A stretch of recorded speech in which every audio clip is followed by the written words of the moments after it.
Hello friends, welcome back to my YouTube channel.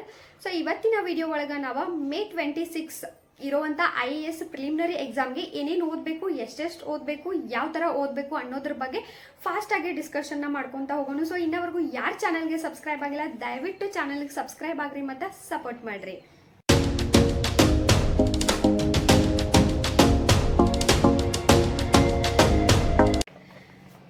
So IAS preliminary exam ಭಾಳ near ಐತಿ, ಪ್ರತಿಯೊಂದು ಕ್ಷಣನೂ ಪ್ರಿಸಿಯಸ್ ಐತಿ. February 15 ಒಳಗಾಗಿ ನೋಟಿಫಿಕೇಶನ್ ಬರ್ತದೆ ಆ್ಯಂಡ್ ಮೇ 26ಗೆ ನಿಮ್ಮೊಂದು ಎಕ್ಸಾಮ್ ಅದ. ಸೊ ಹಂಗಾದ್ರೆ ಏನೇನು ಓದಬೇಕು, ಯಾವ್ಯಾವ ಸಬ್ಜೆಕ್ಟ್ ಓದಬೇಕು, ಎಷ್ಟೆಷ್ಟು ಓದಬೇಕು ಅನ್ನೋದ್ರ ಬಗ್ಗೆ ಫಟಾಫಟ ನೋಡ್ಕೊಂತ ಹೋಗೋಣ. Most important thing is CSAT. ಮೊದಲೆಲ್ಲ ಆಲ್ಮೋಸ್ಟ್ CSAT ಅಂತಂದ್ರೆ ಓಕೆ ಅನ್ನೋ ಥರ ಇತ್ತು, ಬಟ್ ಈಗ CSAT ಭಾಳ ಡಿಫಿಕಲ್ಟ್ ಆಗೈತಿ. ಅದ್ರಾಗ ಕನ್ನಡ ಮೀಡಿಯಂ ಸ್ಟೂಡೆಂಟ್ಸ್ ಆಗಿರ್ಬೋದು ಆ್ಯಂಡ್ ಮ್ಯಾಥ್ಸ್ ಒಳಗೆ ಯಾರ್ಯಾರು ವೀಕ್ ಅದಾರಲ್ಲ ಅಂಥ ಸ್ಟೂಡೆಂಟ್ಸ್ಗೆ CSAT ಭಾಳನ ಡಿಫಿಕಲ್ಟ್ ಅನ್ಸತೈತಿ. So CSAT is must. Every day 2 hours CSAT ಸಲುವಾಗಿನ ಎತ್ತಿಡ್ರಿ. ಸೊ ಯಾವ ಥರ CSAT ಮಾಡಬೇಕು ಅಂತಂದ್ರೆ, ನೀವು ಕೋಚಿಂಗ್ ಹೋದವ್ರೆ ಇಟ್ಸ್ ಬೆಟರ್, ನೀವು ಕೋಚಿಂಗಿಂದ ನಿಮ್ದು ಕವರ್ ಆಗಿರ್ತೈತೆ ಅನ್ಕೋತೀನಿ. ಇನ್ ಕೇಸ್ ನೀವು ಕೋಚಿಂಗ್ ಹೋಗಕ್ಕೆ ನಿಮ್ಮ ಕಡೆಯಿಂದ ಪಾಸಿಬಲ್ ಇಲ್ಲ ಅನ್ನೋರ ಯೂಟ್ಯೂಬ್ ಒಳಗೆ ಅನ್ಅಕಾಡೆಮಿ ಒಳಗೆ 2 hours ಕ್ಲಾಸಸ್ನ ಎವ್ರಿ ಡೇ ನೋಡ್ರಿ, ಕ್ಲಾಸ್ನ ನೋಡ್ರಿ, ಅರ್ಥ ಮಾಡ್ಕೊಳ್ರಿ ಆ್ಯಂಡ್ ಪ್ರಾಬ್ಲಮ್ಸ್ ಅಲ್ಲೂ ಒಂದಷ್ಟು ಕೊಡ್ತಾರೆ, ಸಾಲ್ವ್ ಮಾಡ್ಕೊಂಡು ಅಟೆಂಡ್ ಮಾಡ್ರಿ. ಅಲ್ಲೂ ನಿಮಗೆ ಒಂದಷ್ಟು ಕ್ವಶನ್ ಕೊಡ್ತಾರೋ ಸಾಲ್ವ್ ಮಾಡ್ಲಿಕ್ಕೆ. ಅದ್ರ ಜೊತೆಗೆ ನಿಮ್ಮ ಕಡೆ ಏನು ಬುಕ್ಸ್ಗಳನ್ನ ಪರ್ಚೇಸ್ ಮಾಡಿರ್ತಾರಲ್ಲ ಅದ್ರೊಳಗೆ ಪ್ರಾಕ್ಟೀಸ್ ಕ್ವಶನ್ ಕೊಟ್ಟಿರ್ತಾರೋ ಅದನ್ನ ಪ್ರಾಕ್ಟೀಸ್ ಮಾಡ್ರಿ. ಪ್ರೀವಿಯಸ್ ಇಯರ್ ಕ್ವಶನ್ ಪೇಪರ್ಗಳನ್ನ ಸಾಲ್ವ್ ಮಾಡ್ರಿ. ಅವಾಗ ನಿಮ್ದು CSAT ಪರ್ಫೆಕ್ಟ್ ಆಗ್ತೈತಿ. CSAT must and should. ಯಾಕಂದ್ರೆ CSAT ನಿಮ್ದು ಕ್ಲಿಯರ್ ಆಗಲಿಲ್ಲ ಅಂತಂದ್ರೆ ನಿಮ್ದು ಪೇಪರ್ 1 ಚಕ್ಕನ ಆಗಂಗಿಲ್ಲ. ಸೊ CSAT ಕ್ಲಿಯರ್ ಮಾಡ್ಕೋ ಕಡೆ ಫೋಕಸ್ ಫಸ್ಟ್ ಇರಲಿ. ಆ್ಯಂಡ್ CSAT ರಿಲೇಟೆಡ್ ಬಹಳಷ್ಟು ವಿಡಿಯೋಸ್ ಮಾಡೀನಿ, ಅದನ್ನೂ ಒಂದ್ಸಲ ಚೆಕ್ ಮಾಡ್ರಿ. ಅಗೇನ್ CSAT ರಿಲೇಟೆಡ್ ಏನಾರ ಡೌಟ್ ಇದ್ರೆ ಕಮೆಂಟ್ ಮಾಡ್ರಿ. The second most important thing is current affairs. UPSC ಒಳಗೆ ಕರೆಂಟ್ ಅಫೇರ್ಸ್ ಭಾಳ ಇಂಪಾರ್ಟೆಂಟ್ ಆಗೈತಿ. So 1 year current affairs must and should. May 26ಗೆ IAS ಪ್ರಿಲಿಮ್ಸ್ ಇರೋದ್ರಿಂದ ಜೂನ್ 2023 ಇಂದ ಏಪ್ರಿಲ್ 2024 ವರೆಗೂ current affairs must and should perfect ಆಗಿರ್ಬೇಕು. Current affairs because ಡೈರೆಕ್ಟ್ಲಿನೂ question ಬರ್ತಾವೆ, ಇಂಡೈರೆಕ್ಟ್ಲಿನೂ question ಬರ್ತಾವೆ. ಪ್ರಿಲಿಮ್ಸ್ ಒಳಗೂ ಬರ್ತಾವೆ, ಮೇನ್ಸ್ ಒಳಗೂ ಬರ್ತಾವೆ, ಇಂಟರ್ವ್ಯೂ ಒಳಗೂ ಬರ್ತಾವೆ.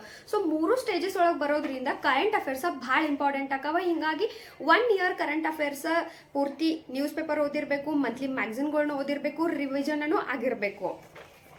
ಸೊ ಇಷ್ಟೆಲ್ಲ ನೀವು ಇನ್ ಕೇಸ್ ಮಾಡಿರಲಿಲ್ಲ ಅಂತಂದ್ರೆ ಈ 4 months ಒಳಗೆ ನೀವು ಕವರ್ ಮಾಡಲೇಬೇಕು. ಇದ್ರ ಸಲುವಾಗಿ ನೀವು ಮಿನಿಮಮ್ 10 to 12 hours ಅಂತೂ ಓದಬೇಕು ನೀವು IAS ಪ್ರಿಲಿಮ್ಸ್ನ ಈ ವರ್ಷ ಕ್ಲಿಯರ್ ಮಾಡ್ಬೇಕಂತಂದ್ರೆ. ಆ್ಯಂಡ್ ಐ ಹೋಪ್ ನಿಮ್ಮ NCERTs ಎಲ್ಲ ಕವರ್ ಆಗಿದಾವ ಅಂತೇಳಿ ತಿಳ್ಕೊಂಡೇನಿ. ಸೊ NCERTs ಕವರ್ ಆಗಿದ್ದು ಅಂತಂದ್ರೆ ಅದ್ರದ್ದೇನು ನೀವು ನೋಟ್ಸ್ ಮಾಡ್ಕೊಂಡಿರ್ತೀರಿ ಅಥವಾ ಬುಕ್ಸ್ ಒಳಗನ ಹೈಲೈಟ್ ಮಾಡ್ಕೊಂಡಿರ್ತೀರಲ್ಲ ಅದನ್ನೆಲ್ಲ ಒಂದ್ಸಲ ಪಟಾಪಟ ರಿವಿಷನ್ ಮಾಡಿರಿ before starting reference books. And 5 subject ಭಾಳ ಇಂಪಾರ್ಟೆಂಟ್ ಆಗ್ತಾವ IAS ಒಂದು ಪ್ರಿಲಿಮ್ಸ್ ಒಳಗೆ. History, geography, polity, economic and environment. ಈ 5 ಸಬ್ಜೆಕ್ಟ್ಗಳನ್ನ ಪರ್ಫೆಕ್ಟ್ ಆಗಿ ರೀಡ್ ಮಾಡ್ಕೊಳ್ರಿ. ಅದರಿಂದ ನೋಟ್ಸ್ ಆಲ್ರೆಡಿ ಮಾಡ್ಕೊಂಡಿದ್ರಿ ಅಂತಂದ್ರೆ ನೋಟ್ಸ್ನ ರಿವಿಷನ್ ಮಾಡ್ರಿ. 1 ಸಬ್ಜೆಕ್ಟ್ ಸಲುವಾಗಿ 1 ಬುಕ್ಕನ್ನ ಓದ್ರಿ, ಕಡಿಮೆ ಓದ್ರಿ, ಬಟ್ ಮಲ್ಟಿಪಲ್ ಟೈಮ್ ರಿವಿಷನ್ ಮಾಡ್ರಿ. ರಿವಿಷನ್ ಭಾಳ ಇಂಪಾರ್ಟೆಂಟ್ ಆಗ್ತೈತಿ. ಭಾಳ ಸಲ ರಿವಿಷನ್ ಮಾಡ್ರಿ. ಎಷ್ಟು ಸಲ ಪಾಸಿಬಲ್ ಆಗೈತಲ್ಲ ಅಷ್ಟು ಸಲ ನೀವು ರಿವಿಷನ್ಗೆ ಟೈಮ್ನ ಕೊಡ್ರಿ, ರಿವಿಷನ್ನ ಮಾಡ್ರಿ. ಪ್ರತಿದಿನ ಒಂದು ಹ್ಯಾಬಿಟ್ನ ಕಲ್ಟಿವೇಟ್ ಮಾಡ್ಕೊಳ್ರಿ.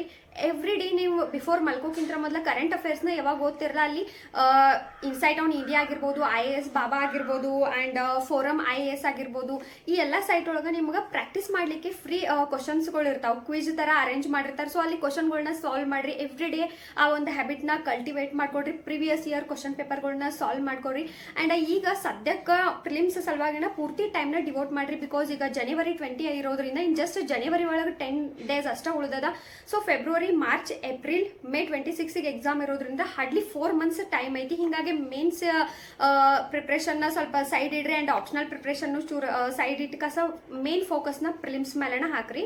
ಇಷ್ಟೆಲ್ಲ ಸಿಲೆಬಸ್ ಕವರ್ ಆಗ್ಬೇಕಂದ್ರೆ 10-12 ತಾಸು ಅಂತೂ ಕಂಪಲ್ಸರಿ ಓದಲೇಬೇಕಾಗ್ತೈತಿ. ಸೊ ಹಂಗಂತೇಳಿ ಹೆಲ್ತ್ ಕಡೆ ಫೋಕಸ್ ಕೊಡೋದನ್ನ ಬಿಡಕ್ಕೆ ಹೋಗ್ಬೇಡ್ರಿ. ಬಿಕಾಸ್ ಜಸ್ಟ್ ಒಂದು ಕಾಮನ್ ಕೋಲ್ಡ್ ಆತಂದ್ರು 8 ರಿಂದ 10 ದಿನ ವೇಸ್ಟ್ ಆಕೈತಿ. ಮಿನಿಮಮ್ 4 days ವೇಸ್ಟ್ ಆಕೈತಿ. ಜ್ವರ ಗಿರ ಬಂದ್ರೆ 10 ದಿನ ವೇಸ್ಟ್ ಆಗ್ತೈತಿ.